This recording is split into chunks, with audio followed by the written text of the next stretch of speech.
Question number 111. Read the following statements from A to E and select the option with correct statements. Statement A. Mannitol is stored food of rhodophyceae. Statement B. Sporophylls arrange spirally along an axis to form lacs and gymnosperms. C. Phonetics is based only on chemical constituents of plants. D. Mosses have multicellular and branched rhizoids. E. BGA, blue-green alga, Anabina, forms a symbiotic association with Azolla. Option 1. A, C and E. Second, B, D and E. Third, C, D and E. Fourth, A, B and C. You have to find out the correct statements out of these 5 statements. So, A statement. Mannitol is stored food of rhodophyceae or the red algae? No. It is the Floridian starch, not the mannitol. So, this statement is incorrect. In case of brown algae or the Phaeophyceae, mannitol is the stored food. B. Sporophylls arrange spirally along an axis to form lacs in gymnosperms. As you know, gymnosperms have cones, and these cones are formed by the spiral arrangement of the sporophylls. The sporophylls arrange spirally to form lacs or the cones in gymnosperms. It is true. Statement C. Phonetics is based only on chemical constituents of plants. No. Phonetics is a branch of taxonomy called the numerical taxonomy. It is not based only on chemical constituents of plants, but it can take as many as characters. So, phonetics is not done manually. It is done with the help of computers. And in phonetics, we can take as many as characters we want. So, this statement is incorrect. D. Mosses have multicellular and branched rhizoids. Yes, mosses, they are bryophytes and they have multicellular and branched rhizoids. The other group of bryophytes, that is liverworts, they have unicellular rhizoids. E statement. BGA, blue-green alga, Anabina, forms a symbiotic association with Azolla. Azolla is a fern. Anabina is a blue-green alga. Yes, there is a symbiotic association in Anabina and Azolla. Anabina fixes nitrogen for Azolla, and Azolla, being photosynthetic, provides food to Anabina. So this statement is also correct. So statement B, D and E are correct. By analyzing the option, we can say the correct option for the given question is option number 2. Question number 112. Select the correct statement among given ones. Option number 1.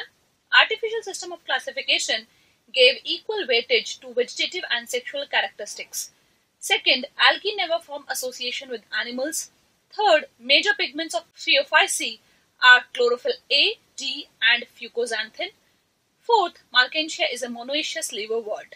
You have to identify the correct statement among the given ones. See the statement 1, that artificial system of classification gave equal weightage to vegetative and sexual characteristics. Yes, this is correct statement. Why? Artificial system of classification is the earliest system of classification in which only few morphological and sexual characters were taken into consideration, and the equal weightage was given to both vegetative as well as sexual characteristics. Although, in fact, it was the drawback of this system. So this is the correct statement. The artificial system of classification was given by Linnaeus and Aristotle. Second, algae never form association with animals. This is wrong. They form association with animals. The very known example is that algae form association with sloth beer. Third, major pigments of Phaeophyceae are chlorophyll A, D and fucoxanthin. Phaeophyceae are the brown algae in which the major pigments are not A, D and fucoxanthin. It is A, fucoxanthin and C, not the D. The chlorophyll D is present in the members of rhodophyceae or red algae. Fourth, Markensia is a monoecious liverwort.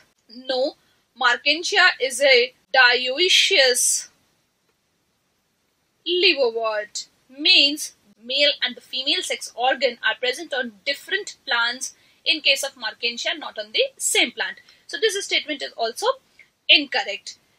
So the correct answer for the given question is option number 1.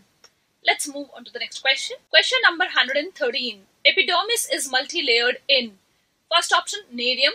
Second, wheat. Third, zea mays. Fourth, grasses. This is very easy question, straightforward question, that epidermis is multi-layered in. Epidermis is usually single-layered or unilayered, but in case of nerium, it is multi-layered. So the correct option for the given question is option number 1.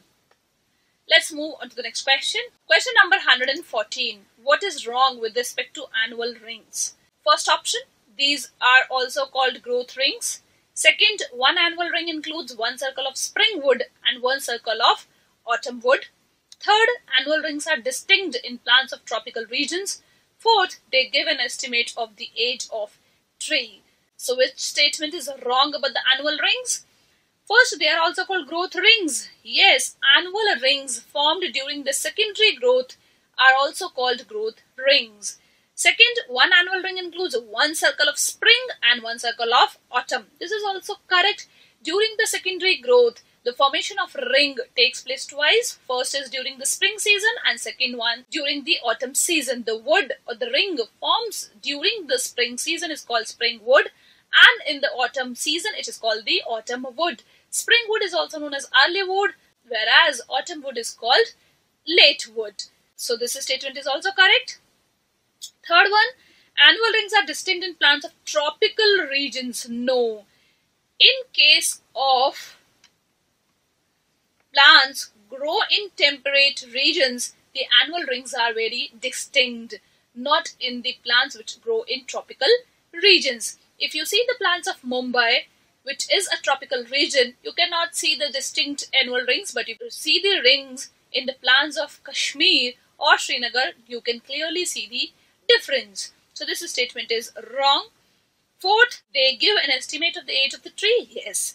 And this branch of science, it is called dendrochronology, where you can estimate the age of the tree by counting these annual rings. So the incorrect statement is third one, and the correct option for the given question is option number 3. Let's move on to the next question. Question number 115. On the basis of relative positions of xylem and phloem, vascular bundles and roots are: first option, radial. Second, conjoint. Third, concentric. Fourth, amphivessel. Here, you have to tell that on the basis of positions of xylem and phloem, vascular bundles and roots are. In case of roots, you will find a radial type of vascular bundles.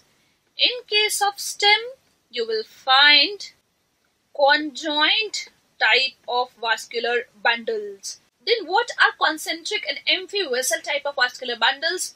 Concentric type of vascular bundles are the bundles in which either xylem surrounds the phloem or phloem surrounds the xylem. Concentric type of vascular bundles can be of two types.